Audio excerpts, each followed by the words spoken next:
Once upon a time, deep within the vast golden sands of the Sahara Desert, there was a land so remote that few had ever set foot upon it.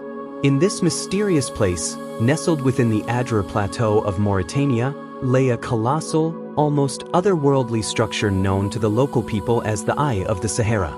Its true name was the Richat Structure, a name that would one day become famous across the world. For centuries, this enigmatic formation lay hidden beneath the harsh sun and swirling sands, its secrets known only to the desert winds.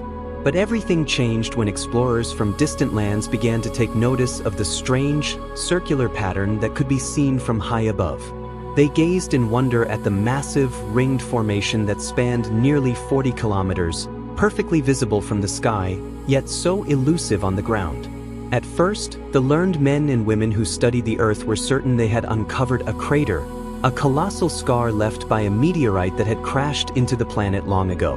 The sheer size and symmetry of the rings seemed to tell the story of a cataclysmic event, one that had reshaped the land in an instant of fiery destruction. They believed that the Eye of the Sahara was the result of a mighty cosmic collision, a relic of a time when the heavens rained down fire upon the Earth. But as the years went by, and as brave scientists journeyed to this desolate place, they began to question what they thought they knew. They climbed the rocky outcrops and sifted through ancient stones, searching for the telltale signs of an impact, shattered rocks and minerals forged in the intense heat and pressure of such an event. Yet, try as they might, they found no such evidence. No shock metamorphism, no traces of the destruction that would mark a meteorite's fall. Then, in a surprising twist, they discovered something even more remarkable. The Eye of the Sahara, it seemed, was not born of the stars, but of the Earth itself. Over millions of years, the land had been shaped by forces far greater than any single impact. The structure was revealed to be an eroded geological dome, a massive, ancient bulge in the Earth's crust.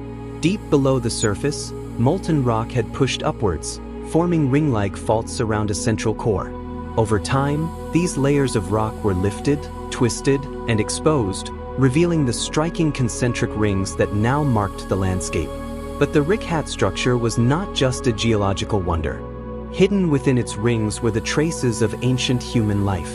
Long before the sands claimed the land, before the Sahara became a desert, the Richat structure was alive with the sounds of early human life.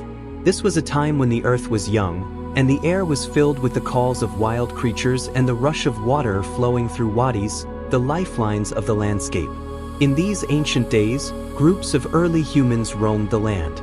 They were skilled hunters, adept at crafting tools from the stones they found around them.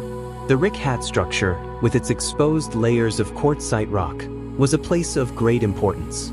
The stone here was strong and durable, perfect for making the sharp-edged tools these early humans relied on to hunt, build, and survive. The people came to the Richat structure not to settle, but to work. The concentric rings of the structure guided them to the outermost edges, where they found the best stones for their tools. Here, they would spend days chipping away at the quartzite, fashioning hand axes and spear points with practiced precision. The sound of stone striking stone echoed through the canyons, a testament to their skill and the life they carved out of this rugged land. But the Richat structure was not just a workshop, it was a place of seasonal gatherings. When the hunts were good and the waters flowed in the wadis, groups would meet here. They would share stories, trade goods, and perhaps even celebrate the successes of their hunts. The evidence of their gatherings remains scattered across the landscape, stone tools buried in the sands, waiting to be discovered by those who would come millennia later. Time passed, and the world around the Richat structure changed. The climate shifted, and the lush environment that once surrounded the structure gave way to arid plains. The wadis dried up, and the people moved on, leaving behind only the artifacts of their presence. As the sands began to reclaim the land, the Richat structure stood as a silent witness to the ages, its rings slowly eroding but never fully disappearing. Centuries later, explorers like Theodore Monod would stumble upon this ancient site, marveling at the strange circular formation and the wealth of artifacts scattered across its surface. They found tools made by hands long since turned to dust, relics of a time when the Richat structure was a hub of human activity. But as they studied the site, they realized something curious. Though the outer rings were rich with artifacts, the inner rings were almost empty, as if the people had only skimmed the surface, never venturing deeper into the heart of the circle. It was as if the structure had been a place of work, not of dwelling, a sacred ground, perhaps, or a workshop beneath the open sky. The Richat structure held onto its secrets, its ancient layers whispering of a world long gone. Even as scientists and archaeologists pieced together its history, there were still mysteries left unsolved. Why did the people come here? What drew them to this place, and why did they leave? In the end, the Richat structure remains a story in stone. A story of early humans, of survival, of the Earth's shifting face. It is a place where the past meets the present, where the echoes of ancient tools and the silence of the desert create a timeless tale, written in the language of rock and sand.